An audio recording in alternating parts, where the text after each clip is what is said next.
Today, for my review of Yu-Gi-Oh!, I'm going to be doing something a little bit different. Rather than talking about any chapters from the manga, I'm going to be talking about the latest Yu-Gi-Oh! Movie, The Darkside of Dimensions. If you recall back in my review of Bonds Beyond Time, I mentioned how the idea of a movie with the little Yugi as the star was a really interesting concept, as I've wanted to see his adventures since the original Duel Monsters anime ended, and that I hoped that this movie might do well so that they might do more with his story later on. And having finally gotten a chance to see it this past weekend, I have to say, I was pleasantly surprised. I went into this movie with naively high hopes, and this movie still exceeded them. Keep in mind that I did see the 4Kids dubbed version, and quite frankly, I might have to take back some of the things I said about 4Kids, because the first thing I want to talk about is the humor in this movie. There were lines dropped here and there that poked fun at 4Kids, and poked fun at the way that they characterized the characters that weren't quite in character with the way they were characterized in the Japanese version. I never thought I would see 4Kids so self-aware, and yet here it is. Evidence that they understand that maybe they don't create the truest to form products, but that they still can show respect to a property when time is due. After all, this movie was just as gloriously and absurdly violent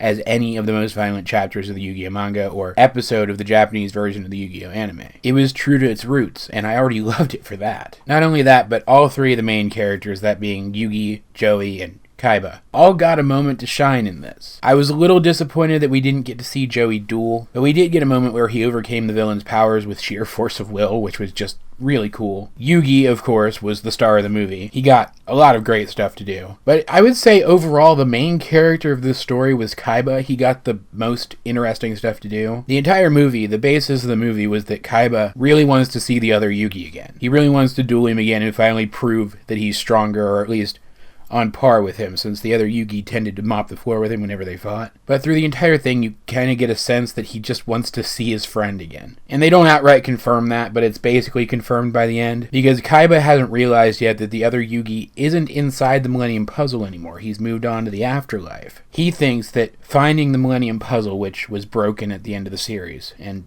buried under the earth, and putting it back together will bring the other Yugi back. And it's kind of heartbreaking when finally he realizes that that's not true. That the other Yugi is gone, he doesn't want to come back. And then, and these are minor spoilers obviously, he has a moment where you could read it as him rebranding Yugi as his new rival instead of the other Yugi. And then, as soon as he accepts that the other Yugi's gone, he goes and does the most absurd thing I've ever seen. And that's what closes out the movie, and it was great. The villain was great. He wasn't actually a villain. He was just someone who had been wronged in the past and abused a power that he was given that was supposed to be used for doing good. But he abuses it and twists it into something evil. And then there was a final villain who was different from the villain we've been following the entire time, who is genuinely surprising, and I think anyone who's a fan of the original Duel Monsters anime is going to get a real kick out of that. The movie even contained within it rules for a new type of dueling, one that, while the rules aren't explored super well in the movie, fans, especially younger fans who like to play theme duels based on the show, will get a kick out of trying to replicate it home later, because you do get just enough of the bare bones of how it works to be able to play yourself. At the end of the day, this was a movie about moving on. The characters are all growing up, they're about to graduate, they're trying to decide what they want to do with their lives, what dreams to follow, what their dreams even are, and they're moving on. Kaiba comes to terms with the fact that his friend is dead and moves on. Until the very end, but he is Kaiba, after all. I'm not going to spoil that for you.